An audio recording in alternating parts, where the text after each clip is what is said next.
Merci Myriam. Donc, alors, bonjour à tous et merci pour votre présence. Donc, passons à la diapo 2 et 3. Donc, concernant la divulgation des conflits d'intérêts potentiels, donc Joanne, Dionne et moi n'avons pas de conflit d'intérêts en lien avec la présentation. Donc, passons à la diapo 4. Donc, voici l'objectif de la conférence. Approfondir les connaissances sur les principaux éléments du programme d'assurance de même que les aspects environnementaux, humains et techniques entourant le retraitement des dispositifs endoscopiques, donc le RDE. À la diapo 5, donc quelques références et liens qui pourraient être utiles. Donc, nous avons mis à l'adresse du web du CERDEM. Également, nous avons aussi, si vous voulez rejoindre votre répondant local ou régional en RDM, nous avons mis l'adresse du répertoire des répondants. La conférence est basée sur le guide de pratique retraitement des dispositifs endoscopiques flexibles qui se trouve à l'adresse suivante. Puis nous avons aussi également mis l'adresse du répertoire des guides de planification immobilière du ministère. Celui abordé aujourd'hui est celui de l'unité endoscopie. Diapo 6. Donc, voici les termes de la conférence. Donc, tout d'abord, un aperçu de l'avis du groupe scientifique d'experts qui a été mandaté par l'INSPQ. On va retrouver aussi les éléments contribuant à la prévention et contrôle de l'infection nosocomiale de l'unité d'endoscopie. Les principaux éléments du processus de retraitement des endoscopes flexibles. Les principaux éléments du processus de contrôle et d'assurance d'une unité de retraitement des endoscopes. Nous aborderons également une mise en situation, les erreurs commises et communes lors du retraitement des dispositifs endoscopiques et en plus de répondre à vos questions. Diapo 7. Donc, en 2008, des lignes directrices sur le retraitement des endoscopes digestifs étaient publiées par le CPRS. Dans la continuité de cette démarche, le CERDEM a effectué une mise à jour de ces lignes directrices tout en intégrant les retraitements des dispositifs endoscopiques flexibles en lien avec les différents systèmes, entre autres au niveau respiratoire, urinaire et gynécologique. Donc, pendant l'élaboration de ce guide-là, l'INSPQ a mandaté un groupe scientifique d'experts afin de répondre aux divergences concernant les exigences relatives au retraitement des cystoscopes ainsi qu'au recours à des urées. Donc, le mandat du groupe consistait à obtenir un avis scientifique aux questions posées. Donc, à la première question posée, bon, que devons-nous recommander aux établissements de santé du Québec en regard à la méthode de retraitement des bronchoscopes et des cystoscopes? Il y avait une sous-question, donc, doit-on maintenir la stérilisation ou aller de l'avant vers la désinfection de haut niveau pour les bronchoscopes et les cystoscopes? Donc, la réponse, le groupe scientifique d'experts recommande la désinfection de haut niveau, donc comme le mode de retraitement minimal requis en regard à la méthode de retraitement des bronchoscopes et des cystoscopes. Si l'établissement de santé ne peut avoir recours à une désinfection de haut niveau qui rencontre l'exigence minimale, l'établissement doit stériliser ses endoscopes.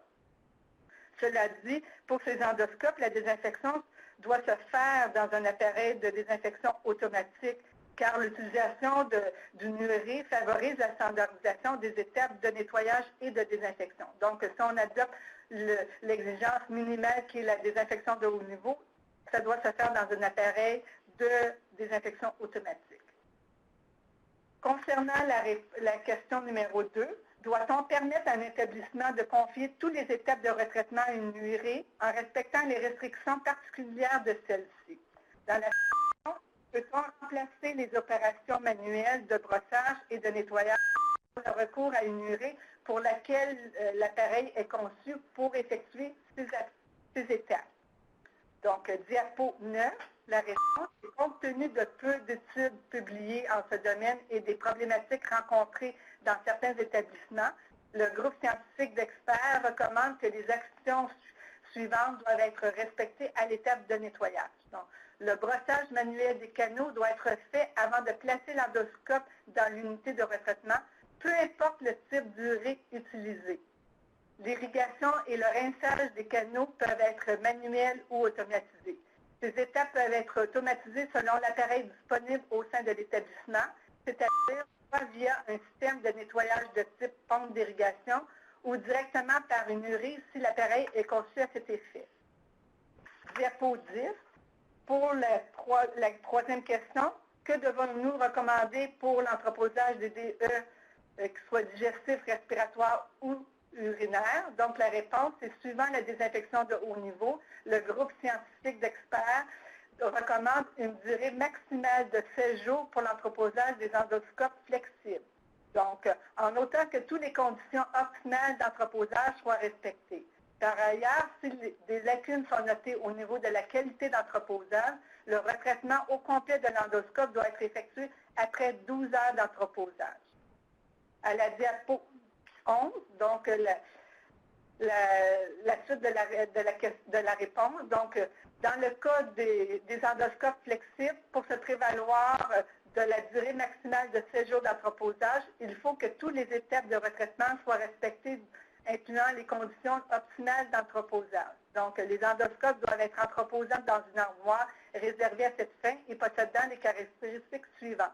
Donc, suffisamment haute pour permettre l'entreposage des endoscopes en position parfaitement verticale ou nouvelle génération d'armoires permettant un entreposage en tiroir avec ventilation des canaux. Muni d'une porte pouvant se fermer hermétiquement. Ventiler lorsque la porte est fermée. À la diapo 12. Après ça, muni d'un filtre éponge pour être changé à la fréquence recommandée par le fabricant, fait de matériaux pouvant être nettoyés avec les produits d'entretien recommandés par l'établissement. Aussi, l'armoire d'entreposage des endoscopes, que ce soit digestif au niveau urinaire ou respiratoire, doivent être nettoyés au moins une fois par semaine. Puis les DE doivent être complètement secs avant l'entreposage. Puis le local d'entreposage pour ces armoires doit être à l'extérieur de la salle d'intervention et on doit aussi choisir un endroit qui est propre, sec et bien ventilé. Donc, la zone d'entreposage doit être en pression positive. La température ambiante doit être entre 20 et 30 degrés Celsius et le taux d'humidité entre 30 et 60 %. À la diapo 13, donc, voyons d'abord les éléments contribuant à la prévention et au contrôle de l'infection nosocomiale de l'unité d'endoscopie. Donc, avant la mise en utilisation des DE ou des appareils, on doit avoir toujours la présence de documents d'instruction précises et validés des fabricants de ces derniers. Donc, aussi, on doit avoir aussi la présence des procédures écrites sur le retraitement des DE utilisés, donc pour chaque marque et modèle, et en plus aussi des procédures pour l'utilisation aussi des appareils. On doit aussi respecter les instructions des fabricants des DE et des appareils, la formation et l'évaluation des professionnels impliqués, donc autant le personnel de supervision et de retraitement, l'évaluation périodique des pratiques, pour s'assurer que les pratiques sont bien à jour et qui répondent aux normes reconnues. Puis la zone de retraitement des dispositifs endoscopiques doit être séparée des salles d'intervention. À la diapo 14, donc les principaux éléments du processus de retraitement des endoscopes flexibles. Bon, ben, peu importe le DE utilisé est lié à l'un des systèmes, donc que ce soit digestif, gynécologique, respiratoire et urinaire, bien, voici les étapes de retraitement à respecter. Donc, je les cite selon leur ordre chronologique, même si vous les connaissez. Donc, dans la salle d'examen, on doit retrouver le pré-nettoyage. Dans le local de décontamination, on doit retrouver le test de d'étanchéité, le nettoyage, incluant le brossage et l'irrigation, et le rinçage initial. Par la suite, à la diapo 15, donc dans le local de désinfection, on doit retrouver la désinfection de haut niveau, le rinçage final, le séchage et l'injection d'alcool. Et finalement, le dernier local est celui de l'entreposage. On va les voir tout à l'heure plus en détail. À la diapo 16, passant aux principaux éléments du processus de contrôle et d'assurance qualité d'une unité de retraitement des endoscopes. Donc, on en retrouve 4. Donc, le premier élément est la surveillance régulière de la qualité de la désinfection. Donc, on doit vérifier tous les paramètres physiques. Donc, on doit s'assurer que les graphiques d'enregistrement sont conformes aux données qu'on veut et qui sont aussi autographiés par la personne là, qui fait l'opération. Et en même temps, on doit aussi vérifier la solution désinfectante. Donc, à chaque jour, à chaque début de jour, si j'ai une désinfection manuelle ou à chaque cycle de désinfection, si j'utilise un urée. Je dois aussi vérifier aussi l'entretien régulier et préventif des appareils de retraitement selon les instructions des fabricants. L'interprétation aussi de la bandelette et les actions à prendre en cas d'échec de la concentration minimale efficace, puis le CME, de l'ingrédient actif, et aussi l'interprétation aussi du mode d'utilisation et des codes d'erreur de chaque appareil que j'utilise et les actions à prendre en cas d'échec de ces derniers.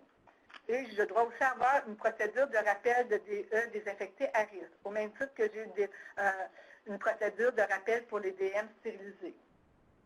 À la diapo 17, donc le deuxième élément est la conservation des données. Donc, on retrouve le registre des interventions d'endoscopie pour chacune des interventions endoscopiques effectuées. Donc, où on va retrouver tout le détail, les dates, les heures de l'intervention, le nom et numéro du dossier de l'usager, le nom du médecin ayant pratiqué l'intervention endoscopique, marque et modèle du DM utilisé avec son numéro d'identification, l'identification de l'urée utilisée, le résultat de l'inspection et du test d'étanchéité. On doit aussi retrouver tous les noms et signatures des personnes responsables du retraitement à chacune des étapes, que ce soit au pré-nettoyage, au chevet de l'usager, au nettoyage manuel ou à la désinfection. Donc, on retrouve le registre des DE, donc tout le numéro de modèle du DE, l'attestation de l'homologation, donc au niveau de l'inventaire, l'historique détaillé de sa maintenance, puis l'historique détaillé de ses réparations. On a aussi le registre des urées, donc toutes les dates de changement des fils, les codes d'erreur enregistrés, les actions qui sont entreprises. On a aussi les graphiques d'enregistrement des cycles, donc toutes les chartes de tous les cycles de désinfection ou de stérilisation qui sont effectués, dépendant de l'appareil que vous utilisez. Et finalement, le registre de vérification de la solution désinfectante.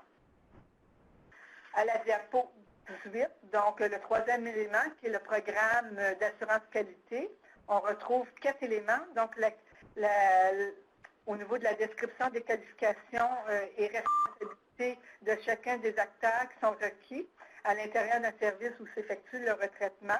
Donc, on devrait retrouver aussi la description détaillée des liens hiérarchiques et fonctionnels en place de l'unité, de même que les liens avec le gestionnaire de l'URDM et avec le répondant local. Puis, une des responsabilités du personnel de retraitement est d'exécuter son travail selon les politiques et procédures de l'établissement. Donc, pour cela, on doit élaborer et réviser régulièrement les politiques et procédures. On retrouve aussi les mesures en place pour le contrôle, pour contrôler les procédés qui garantissent le respect des procédures. Donc, tout au niveau des réalisations, au niveau audit ou enquête. Il y a les mesures favorisant l'amélioration continue du RDE, donc tout le programme de formation à l'embauche, de la formation continue, puis toute l'évaluation aussi régulière de la compétence de chacun des employés affectés au RDE.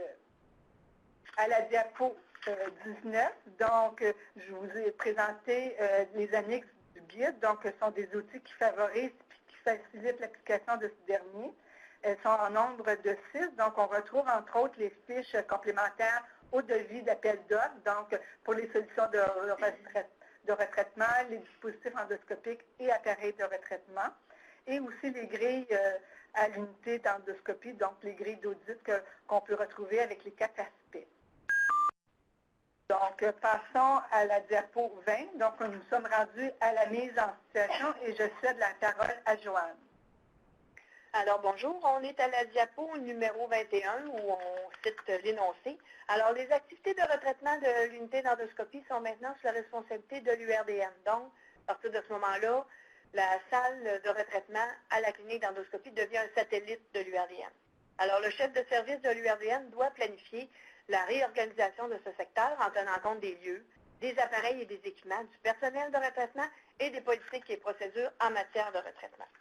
À la diapo 22, la première question qu'il faut se poser, donc, quels sont les aspects à vérifier dans la réorganisation?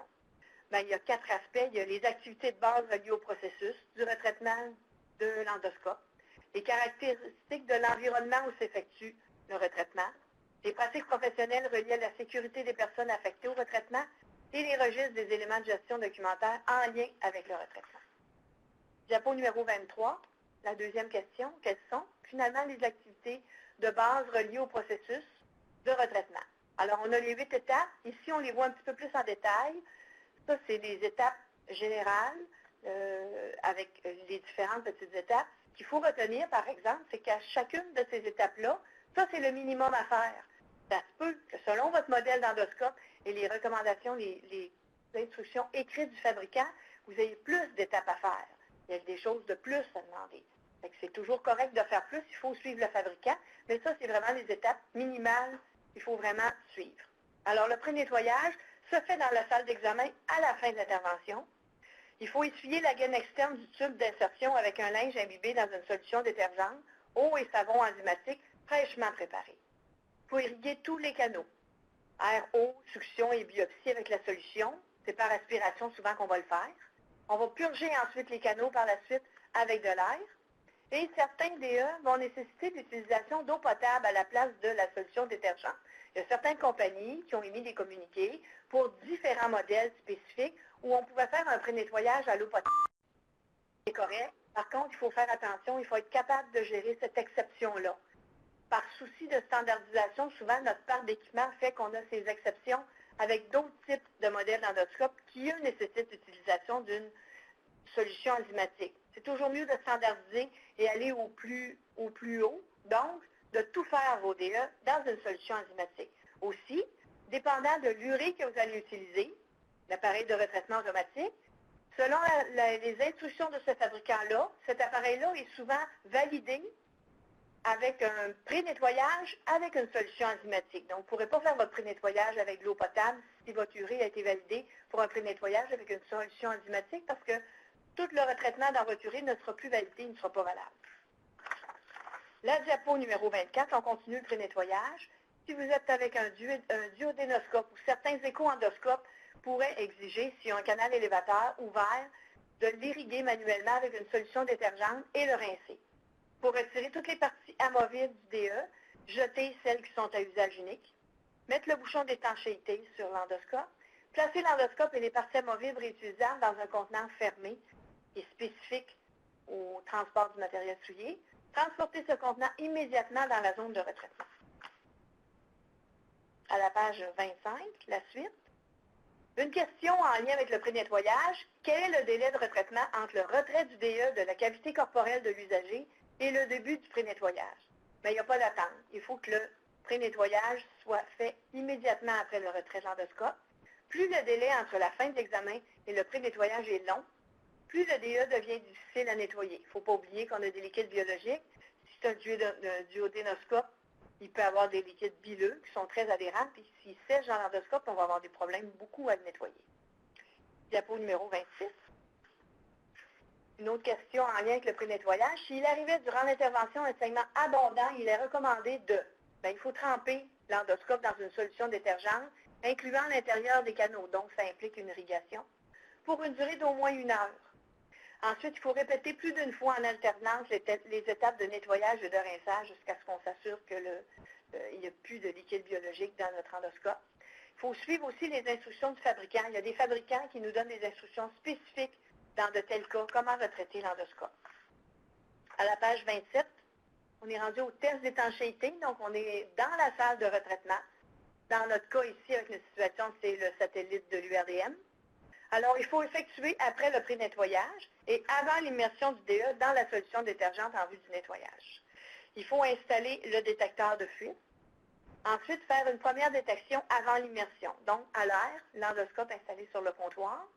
Ensuite, l'immerger complètement dans de l'eau claire, jamais dans une eau savonneuse parce qu'on ne pourrait pas voir des micro-fuites qui pourraient faire des micro-bulles. Il faut passer un linge propre, doux et non pelucheux pour enlever les bulles d'air sur la surface externe de notre endoscope. Page 28, on continue le test d'étanchéité. Effectué lorsque le linge est passé sur l'endoscope et qu'on a enlevé les petites bulles qui se sont formées lorsqu'on a immergé notre endoscope, on peut procéder à notre test d'étanchéité. Alors, on va regarder, laisser le temps de regarder pour voir s'il y a des bulles. Il faut activer toutes les manettes, les boutons de contrôle, faire bouger le bout distal de l'endoscope pour s'assurer qu'il peut sortir des petites bulles au début, mais après ça, il ne devrait plus y avoir d'air. S'assurer du résultat négatif du test avant le nettoyage. Et si le test est positif, donc il y aurait une fuite soupçonnée, il faut diriger l'endoscope en réparation si test positif. Vous vous souvenez, pour ceux qui ont assisté à la formation sur le transport, qu'il y a quand même, il faut suivre la procédure de l'établissement en lien avec la préparation de cet endoscope qui est brisé et son transport, soit vers le génie biomédical qui va lui s'assurer du transport vers le fabricant. Page 29, on est passé au nettoyage. Donc, il faut préparer une solution détergente fraîche avec de l'enzyme. On va immerger complètement l'endoscope dans la solution détergente. On va ensuite immerger complètement les parties amovibles. Il faut nettoyer la surface extérieure de l'endoscope, prendre un linge doux, sans charpie, propre, pas utiliser le même linge pour différents endoscopes. Nettoyer la surface extérieure de l'endoscope et nettoyer les parties amovibles. Souvent, les petites valves, il faut les actionner parce qu'il y a des cavités qu'il faut brosser. Ensuite, on va brosser tous les canaux avec une brosse intègre, donc une brosse qui a été vérifiée, soit qu'elle est neuve, ou si elle est réutilisable, il faut s'assurer qu'il n'y a pas de bris et que la brosse est toujours efficace. Faites attention, il y a beaucoup de brosses sur le marché, que ce soit jetable ou réutilisable.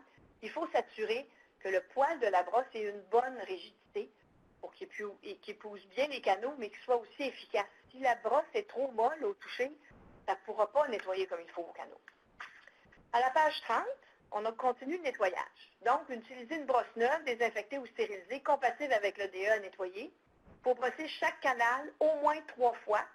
Ça, c'est les lignes directrices du CRDM. Il y a des compagnies qui pourraient vous suggérer moins de fois, mais il faut faire le minimal. Et les lignes directrices, le minimal, c'est minimum 3 fois.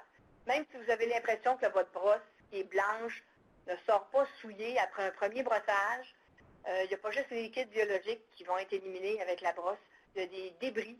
Ça peut être des petits calculs, des petits débris que vous ne verrez pas, qui ne coloreront pas le bout de votre brosse. Donc, c'est mieux de le faire 3 fois pour s'en assurer. Maintenir une immersion totale de l'endoscope et ses parties amovibles durant le nettoyage. Irriguer tous les canaux avec la solution détergente.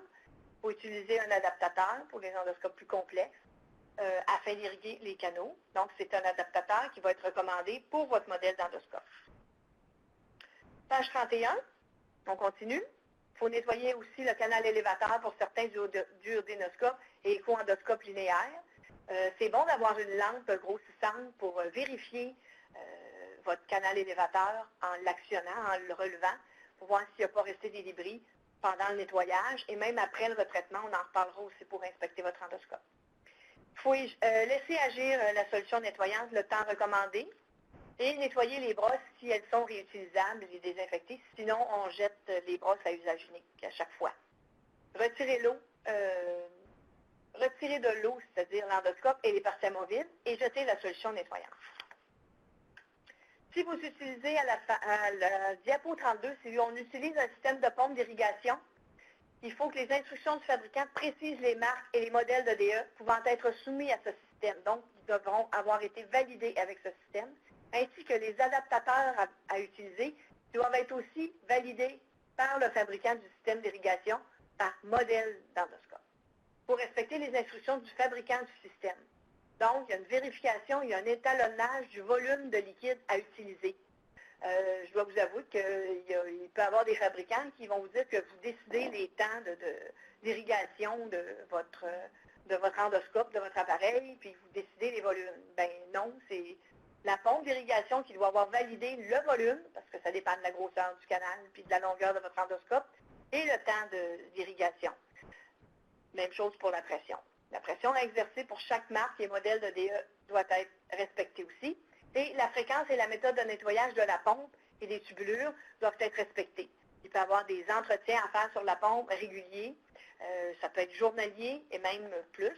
Et il y a peut-être des validations aussi d'étalonnage à vérifier de façon régulière. Il faut suivre les recommandations du fabricant, les instructions. Diapo numéro 33. Si on passe au nettoyage directement dans l'urée, Il ne faut pas oublier que si on a une unité de retraitement automatique d'endoscope qui est validée pour faire le lavage, donc l'irrigation, il ne faut pas oublier que le brossage intégral de tous les canaux doit avoir été fait préalablement, peu importe le modèle d'urée, même s'il est validé pour un nettoyage.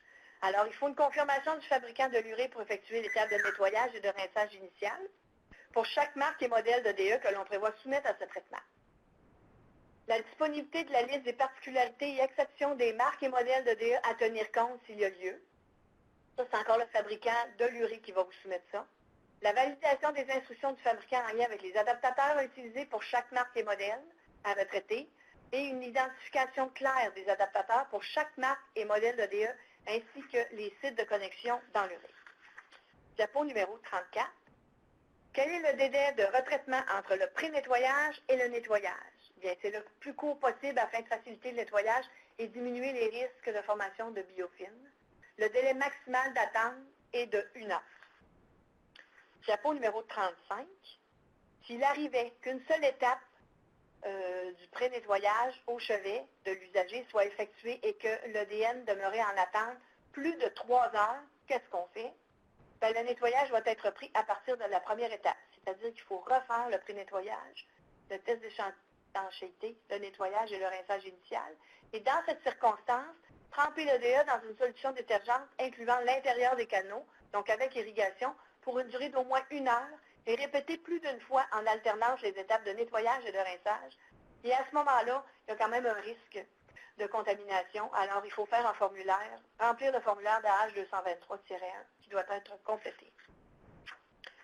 Page 36, le rinçage initial qu'on fait après le nettoyage. Donc, après le nettoyage manuel, on va immerger l'endoscope dans l'eau potable fraîche, immerger en même temps les parties amovibles, et on va irriguer le canal élévateur pour certains duodénoscopes et éco-endoscopes linéaires et irriguer abondamment tous les canaux avec l'eau potable. Utiliser le même adaptateur que pour le nettoyage. On n'a pas à débrancher l'adaptateur entre le nettoyage et le rinçage initial.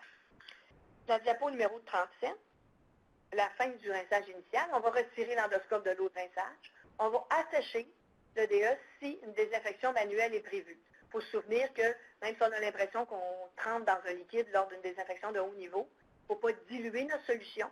Alors, si on n'assèche pas notre endoscope, on va diluer la solution de désinfection. Donc, il faut assécher complètement intérieur et extérieur l'endoscope avant de faire notre désinfection manuelle par trempage. Il faut purger à l'air les canaux s'il y a une désinfection manuelle prévue, jeter la solution de rinçage, et nettoyer et désinfecter l'évier.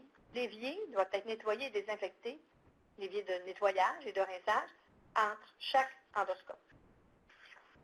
Diapo numéro 38, on est à la désinfection de haut niveau. Si on fait une désinfection manuelle, il faut utiliser un contenant compatible avec la solution, s'assurer que la dimension est adéquate du contenant pour que l'endoscope ne soit pas trop serré et qu'on ait de la place à tout mettre, que ce ne soit pas empilé.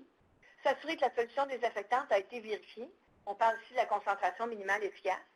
Ce que la norme nous dit, le minimum de vérification de concentration minimale efficace lorsqu'on est en désinfection manuelle est d'1 fois par jour ou plus selon les instructions du fabricant.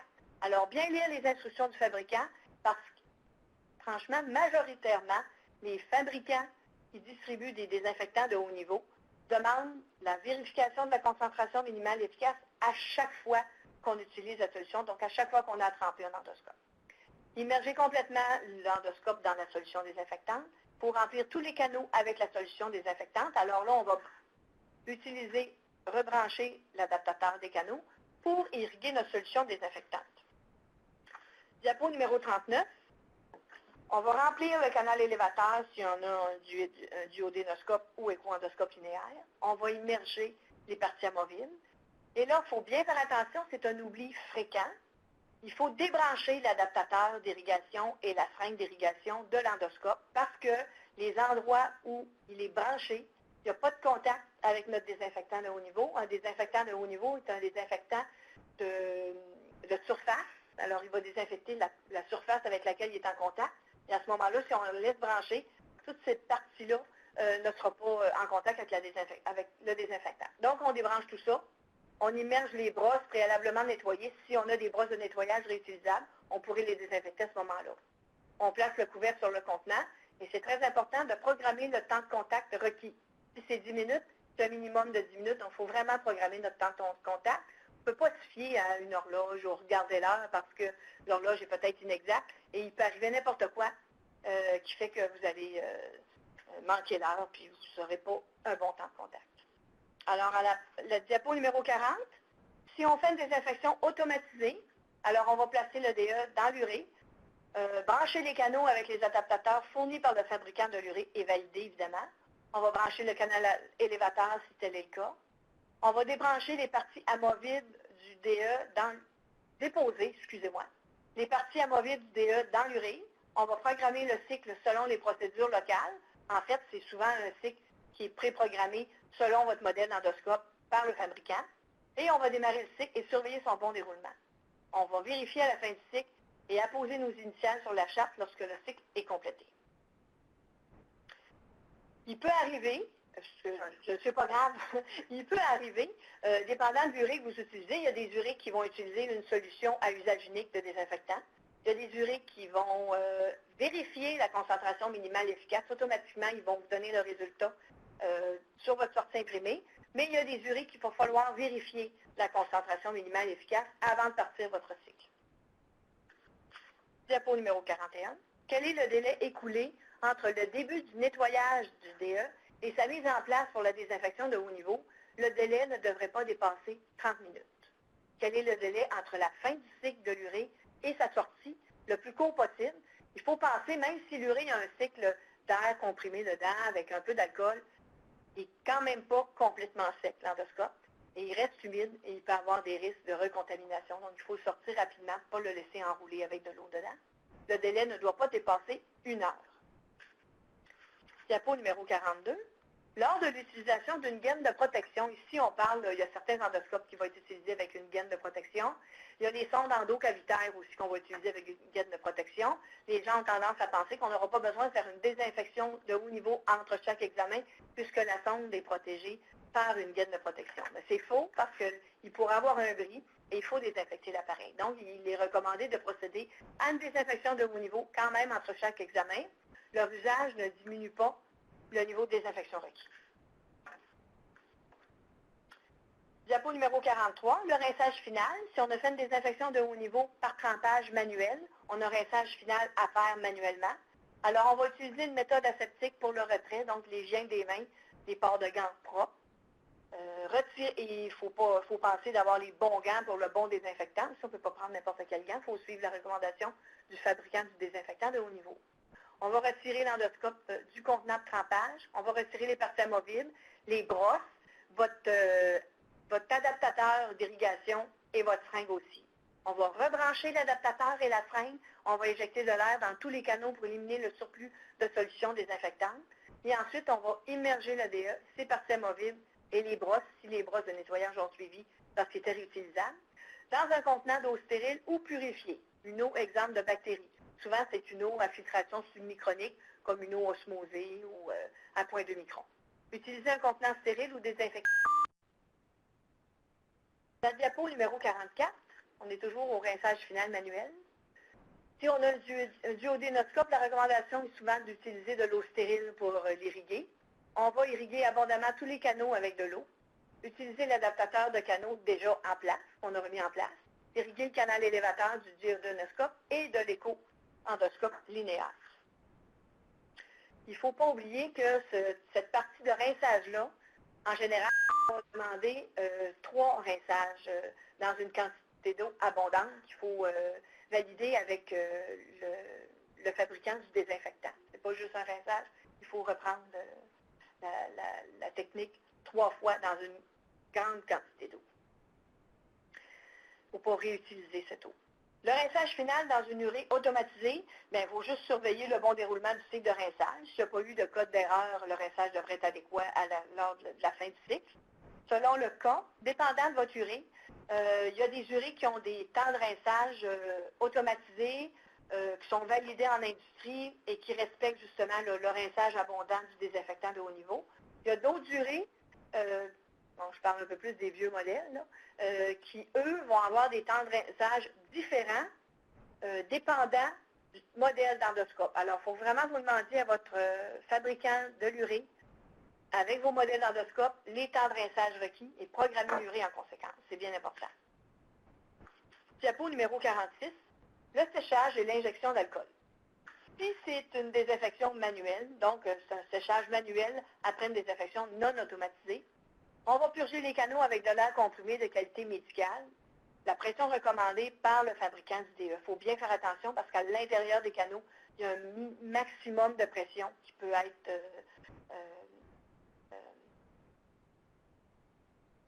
sécuritaire pour l'intérieur des canaux. En général, c'est 20 PSI, mais il faut vraiment demander au fabricant qui vous donne vraiment la pression maximale pour l'intérieur des canaux. Il faut injecter de l'air ou de l'alcool isopropylique à 70% aussi. Et on va purger à nouveau les canaux avec le même air comprimé. On parle ici d'un air comprimé de grade médical. Essuyer l'extérieur du DE et les parties amovibles. En utilisant toujours un linge propre, doux et non pelucheux. 47. Le séchage, si c'est un séchage automatisé dans une urée sans injection d'alcool, parce qu'il y a des urées qui n'ont pas la partie injection d'alcool, alors on va retirer l'endoscope de l'urée de façon aseptique. On va injecter de l'alcool isopropyl à 70% canaux. On va purger les canaux ensuite avec l'air comprimé de qualité médicale et on va essuyer l'extérieur de l'endoscope avec un linge propre, doux et non pelucheux. À la diapo 48, si c'est un séchage automatisé dans une urée qui a le cycle d'injection, on va surveiller effectivement le bon déroulement. On va retirer l'endoscope de l'urée de façon aseptique. On va purger les canaux avec de l'air comprimé de qualité médicale.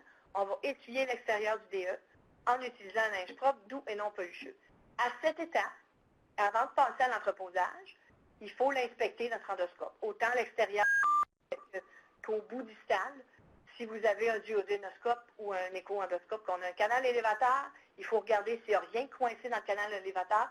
Ça arrive fréquemment quand c'est utilisé pour des calculs. Il peut y avoir des calculs qui se sont déplacés durant le lavage et qui sont allés se déposer au canal élévateur. Alors à ce moment-là, il faudrait enlever évidemment les fragments qu'ils ont au bout et il faudrait retraiter l'endoscope à ce moment-là au complet. La diapositive 49, l'entreposage. Alors, il faut vérifier la propreté de l'armoire de rangement. Placer le DE en position parfaitement verticale ou avec il y a une nouvelle génération d'armoires qui permettent un entreposage en tiroir. Donc, l'endoscope est enroulé, mais il y a une ventilation de tous les canaux qui se fait de façon constante. En plus de la ventilation à l'intérieur de l'armoire. Il faut entreposer les parties amovibles non intégrées au DE, donc à part, il ne faut pas les installer sur notre endoscope. Fermer hermétiquement l'armoire de rangement et s'assurer du bon fonctionnement de la ventilation. Diapo 50. Quelles sont les caractéristiques de l'environnement où s'effectue le retraitement? Alors, il faut regarder, on est toujours dans l'idée que c'est notre chef de service qui vient d'hériter du secteur retraitement de l'endoscopie. Alors, il faut qu'il regarde, il faut qu'il y ait un fonctionnement unidirectionnel, pas qu'il y ait de contamination croisée. Il faut regarder les conditions environnementales de la zone de retraitement. Alors, les températures, est-ce que les températures sont respectées dans les différentes zones? Est-ce que la pression est négative ou positive, dépendant de la zone exigée? Le taux d'humidité aussi. Les éléments physiques, les comptoirs de retraitement, les éviers, est-ce qu'ils sont conformes? Est-ce qu'ils sont assez grands? Est-ce qu'ils sont dans le bon matériel? Les comptoirs, est-ce qu'ils sont non poreux, pouvant être désinfectés facilement? Les différentes armoires de rangement dans la pièce, les zones qui doivent être bien séparées, la zone de nettoyage, la zone de désinfection, la zone d'entreposage. Diapo 51. Quel est le nombre d'appareils requis pour une unité de retraitement d'endoscope quand on est à replanifier notre unité? C'est en fonction évidemment du volume d'activité, le nombre de DE utilisés et des interventions pratiquées. Donc, il y a un calcul des ratios de l'urée, par exemple. Prévoir 2 unités de retraitement automatique double pour une salle d'endoscopie digestive et 3 pour 2 salles d'endoscopie digestive. Un ratio de 15 interventions et de 7 endoscopes par salle. Il y a le calcul des ratios d'armoires d'entreposage. Ça aussi, il faudrait prévoir des armoires pour 7 endoscopes par salle, basés sur un ratio de 15 interventions par jour en colonoscopie longue. Diapo numéro 52. Question 5. Quelles sont les pratiques professionnelles reliées à la sécurité des personnes affectées au retraitement?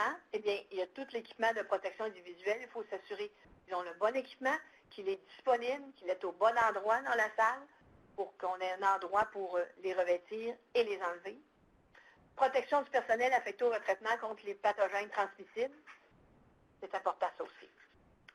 Diapo 53, question 6. Quels sont les registres des éléments de gestion documentaire en lien avec le retraitement? Bon, il y a tous les documents organisationnels. Je vous cite quelques exemples. Les lignes directrices du ministère, c'est-à-dire le document justement qu'on est en train de vous montrer, de vous expliquer. Les normes CSA en lien avec le retraitement. Le manuel des fabricants, autant les fabricants des appareils de retraitement, mais les fabricants de vos endoscopes. Si vous avez un guide de votre service de prévention de contrôle des infections, il devrait être là aussi.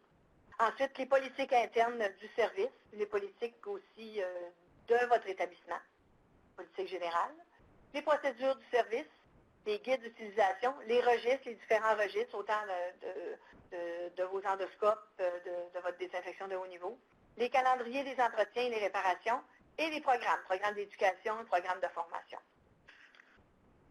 54. Parmi le personnel impliqué dans le retraitement, quel employé doit démontrer qu'il possède les qualifications et les connaissances requises en retraitement des endoscopes? Eh bien, le personnel de supervision doit avoir une formation adéquate et le personnel de retraitement. Les dispositifs endoscopiques doivent être manipulés uniquement par du personnel ayant acquis une formation exclusive et adaptée à ce type de retraitement particulier. 55. Les erreurs communes. Vous allez peut-être vous reconnaître. Donc, on va y aller par étapes. Ça peut arriver. Lors du pré-nettoyage, ne pas faire de pré-nettoyage, évidemment, il ne faut pas sauter l'étape.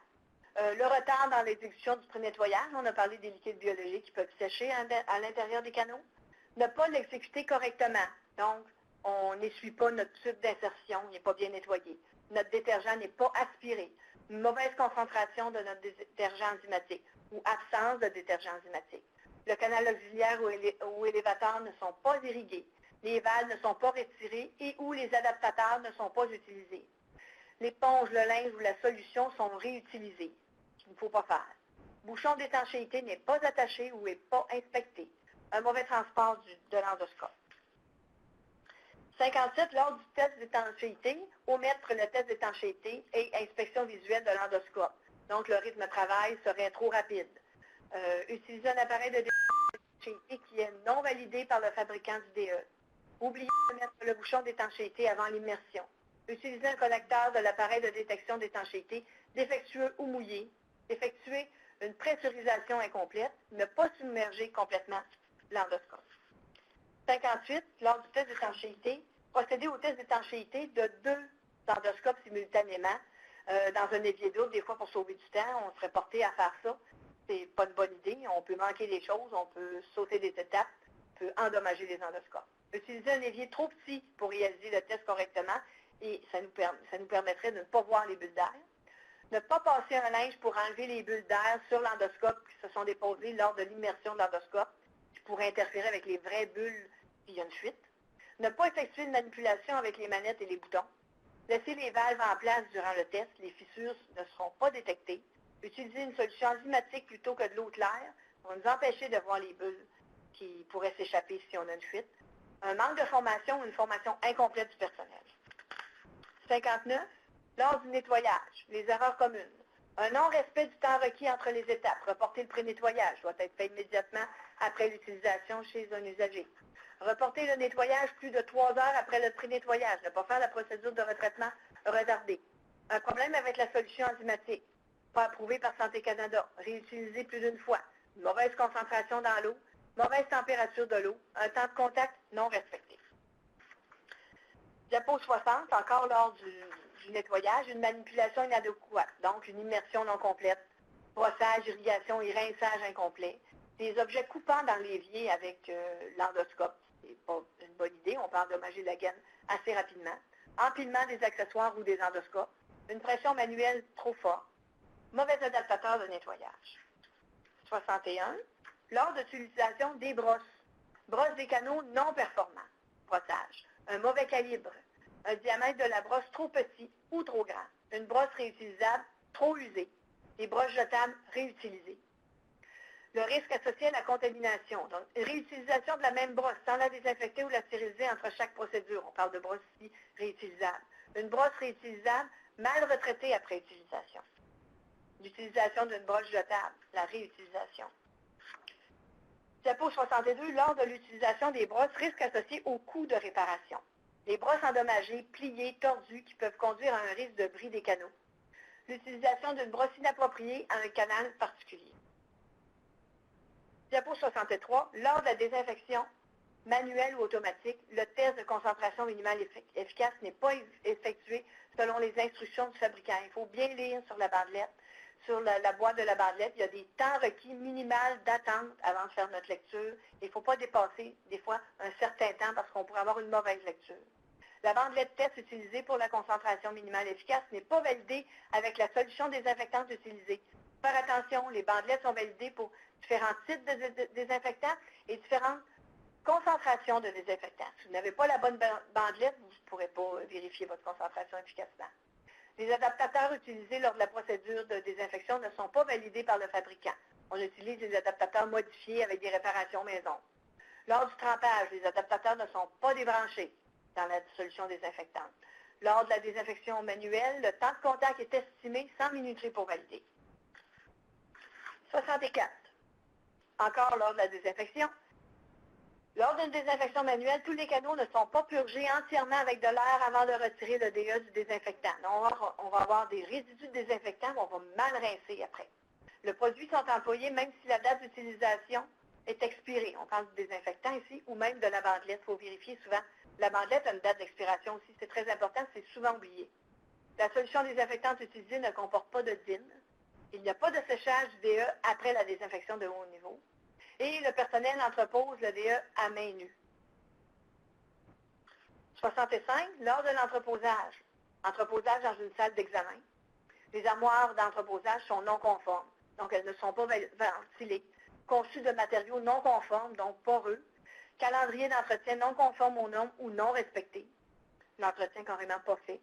Une durée d'entreposage sécuritaire non respectée. Aucune hygiène des mains du personnel qui va chercher les endoscopes entreposés. Un mauvais transport de l'endoscope. André, je te laisse le petit bout, les petites annonces. C'est ça. Donc, une nouveauté en 2015, donc c'est l'assurance qualité en retraitement des dispositifs endoscopiques flexibles. Donc, c'est le Cégep Saint-Laurent, je vous fais une annonce, il reste encore quelques places disponibles. Donc, la date de formation, ça va commencer la semaine prochaine. Il va y avoir 2 webinaires qui vont être faits. Donc, c'est du 19 février au 19 mars. Donc, il va y avoir une formation par la suite qui est asynchrone, qui pourrait être... En ligne? Oui, en ligne, qui pourrait être suivie entre le 19 et le 12 mars, qui est environ 5 heures pour vous autres. Donc, c'est vraiment, l'objectif, c'est de vraiment de connaître la prise en charge d'un événement indésirable en retraitement des dispositifs endoscopiques ou de soutenir les bonnes pratiques lors des étapes de retraitement des endoscopes flexibles, puis de connaître aussi tout le processus de production d'un programme d'assurance qualité dans une unité de retraitement des endoscopes. Donc, la clientèle visée, je vous dirais que c'est toute personne ayant une responsabilité dans l'application des normes et autres sources documentaires utilisées en endoscopie flexible. Donc, autant les infirmières-chefs, les adjointes, les chefs d'équipe, les gestionnaires, les répondants locaux, infirmières en prévention et infection. Donc, voici les dates. Donc, c'est un peu pour vous donner... Et à la diapo numéro 68, vous avez les liens utiles que vous pouvez vous renseigner avec le Cégep Saint-Laurent. Donc, si jamais ça vous intéresse, à partir de la semaine prochaine, il y a le premier webinaire qui est le 19 février prochain. Donc, voilà les annonces par rapport à ça.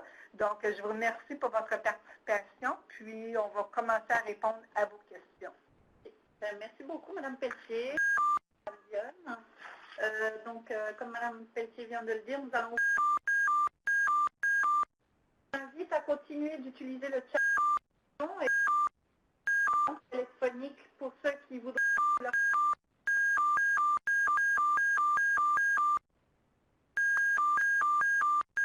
Déjà des questions. OK. essayer. Excusez-moi, nous avons Aucun contrôle là-dessus. on n'a aucun contrôle là-dessus. On a demandé à notre fournisseur de service de les bloquer, mais apparemment, il y a eu un problème. La première question, que pensez-vous du modèle de brosse pull-through? Si vous connaissez. Oui, je comprends. C'est, pour ne pas dire le style squeegee là, qu'on connaît, là, qu'on entend souvent, là, communément. Écoutez, bon, je ne peux pas dire une impression personnelle. Ce que je vous dis, c'est qu'il faut valider avec le fabricant de votre endoscope, parce que moi, c'est ce que j'ai fait dans mon établissement. Et en général, les fabricants d'endoscopes n'aiment pas beaucoup ce type de brosse-là. Ce qu'ils disent souvent, c'est que, c'est pas un mot français, mais trip, c'est pas un mot français, mais lorsqu'on parle de ce type de brosse-là, on peut étirer la gaine intérieure pour finir par faire des plis vers l'extrémité et l'endommager par la suite, puis créer des plis où ce que les biofilms pourraient se placer. Alors, en général, mais moi, je vous dirais, validez avec le fabricant s'ils sont d'accord avec ce type de... Moi, dans mon établissement, les fabricants, ils n'aiment pas ce type de brosse-là, mais je pense que j'irai avec ça. Oui. C'est fabricant de l'endoscope. Oui. Merci. Est-ce que passer la brosse dans l'urée en même temps que l'endoscope est une bonne pratique pour désinfecter les brosses? Oui, oui, tout à fait. Les brosses réutilisables qu'on parle, effectivement. Oui, je pense qu'on peut la mettre, ça fait partie des accessoires qui sont détachables. On peut la mettre à condition qu'elle n'est pas mal placée.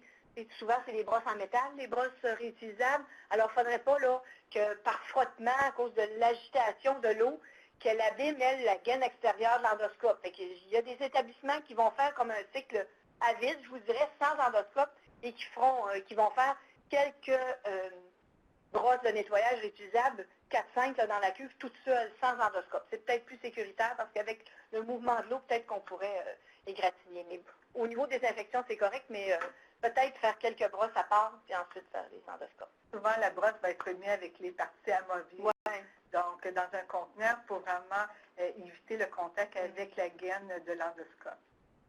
Merci.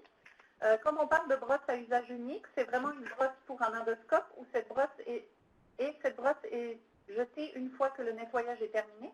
Oui, premièrement, ça me surprendrait, dépendant de l'endoscope, mais si on parle d'endoscopie digestive avec des endoscopes qui sont assez complexes, habituellement, c'est pas une brosse.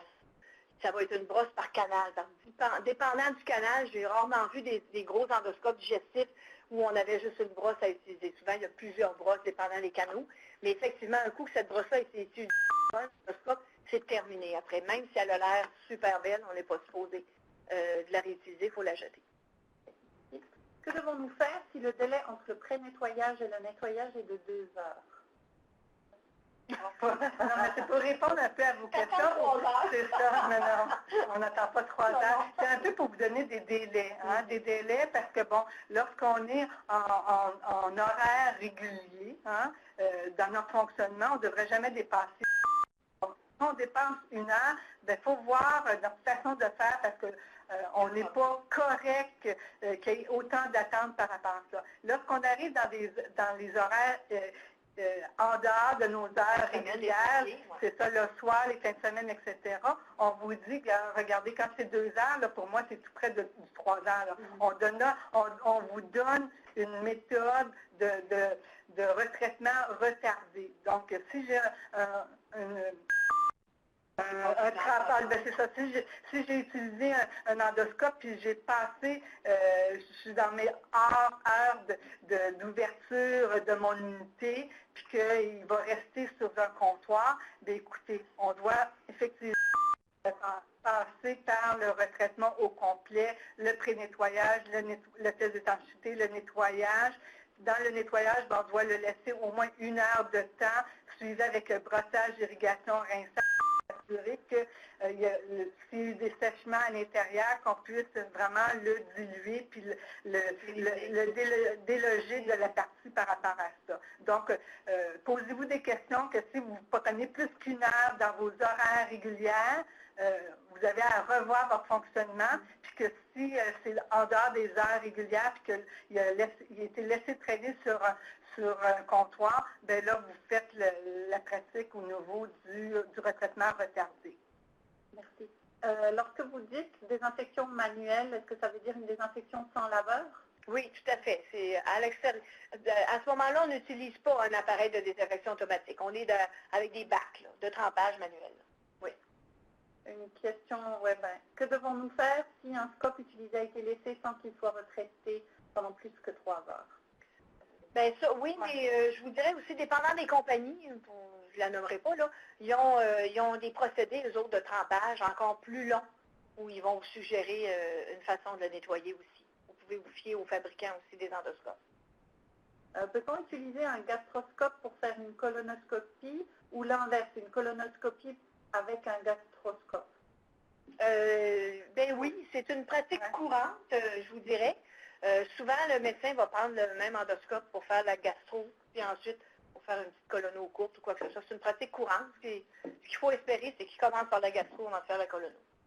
C'est pour ça que dans vos étapes de retraitement, il est important de bien suivre à la lettre par rapport au niveau des instructions du fabricant. Donc, vous a donné un minimum. Hein. Pour n'importe quel type qu'on peut retrouver, les 8 étapes qu'on doit faire, peu importe l'endoscope qu'on utilise, que ce soit un colono, que ce soit un gastro, que ce soit un broncho, un nasolaryngos, que ce soit un fibro d'intubation, que ce soit un utéro, on doit faire toujours ces 8 étapes-là. La seule différence qu'il va y avoir, c'est si j'ai un endoscope qui n'a pas de canot, bien, j'enlève le brossage et l'irrigation. Mais toutes les autres étapes doivent être faites. Le minimum, c'est ce qu'on vient de vous présenter et il faut toujours regarder par rapport au niveau des instructions du fabricant de l'endoscope.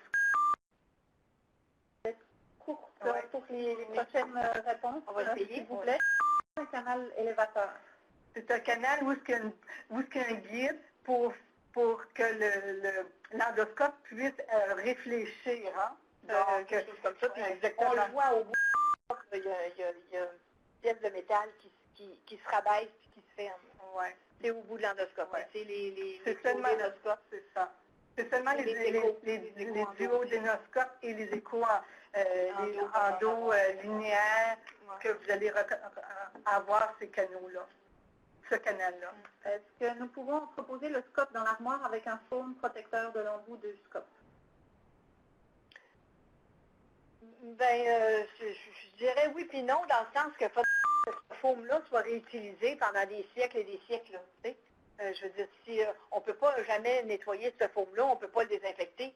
Fait que je n'aurais pas confiance en un foam qui est toujours réutilisé puis qui se promène d'un endoscope à l'autre pendant... Vous avez les moyens que vous payez un que vous allez jeter à chaque fois, bien tant mieux, mais sinon, la plupart des endoscopes, des armoires sont quand même conçues pour éviter que le bout du métal se brise, là, si vous avez des bonnes armoires. Oui, donc si vous utilisez ce fond-là, vous devez le jeter à chaque endoscope. Ouais. Donc à chaque fois que vous en mettez un nouveau, ben, le prochain, quand vous l'utilisez, l'endoscope, ben, vous devez le jeter. Qu'est-ce que le DIN? Ah, c'est le DIN, c'est tout ce qui est désinfectant ou même pour les médicaments, là, ben, je vous dirais que c'est un numéro d'identification de drogue. Donc, c'est un numéro de 8 chiffres qui est généré par un ordinateur qui est attribué par Santé Canada avant de commercialiser au Canada. Donc, quand on attribue ce DIM-là, c'est lorsqu'un médicament est homologué. Donc, Santé Canada va lui attribuer, puis il va permettre aux fabricants de commercialiser ce produit-là. Donc, on doit toujours s'assurer qu'on a un DIM. Donc, pour n'importe quelle solution désinfectante, on doit s'assurer que ce DIM-là soit là, autant au niveau aussi dans nos solutions détergentes. Donc, on doit utiliser, parce que bon, ils ont été validés, ils ont eu les études rattachées à leur performance de leur efficacité. Oui. J'ai encore d'autres questions et malheureusement, on a passé notre temps. On doit malheureusement terminer notre Mais on va y répondre. Est-ce qu'on pourrait suggérer à ce qu'ils vous envoient les questions? Oui, en tout cas, les questions qui sont dans le chat seront répondues. Et si vous avez d'autres questions, je vous... à nos conférencières.